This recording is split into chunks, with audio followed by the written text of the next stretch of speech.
Hi guys! Welcome back to our YouTube channel. Please don't forget to like, share, and subscribe para lagi kayong updated sa mga video na i-upload ko sa aming YouTube channel.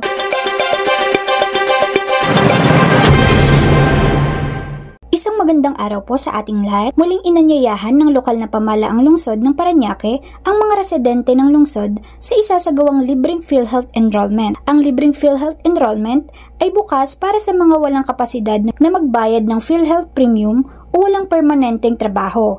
Maaari ring mag-apply ang mga solo parent, person with disability, at mga buntis. Upang makapag-avail ng naturang benepisyo, ihanda lamang ang mga sumusunod na requirements. Una na dito, ang photocopy ng Voter Certificate of Registration galing sa COMELEC. Pangalawa, photocopy ng isa pang valid government-issued ID o national ID, UMID, driver's license at iba pa, o ang inyong birth certificate. Pangatlo, original copy ng Certificate of Barangay Indigency for purpose of PhilHealth requirements. Kung dating PhilHealth member data records of PhilHealth ID. Ipasa lamang ang inyong mga requirements sa tanggapan ng Parañaque Health Plant Office sa first floor sa Parañaque City Hall, sa tabi ng police clearance. Para sa iba pang mga detalye, makipag-ugnayan sa kanilang tanggapan sa 8820-6721 o 8351-0527. Thanks for watching! Please don't forget to like, share, and subscribe!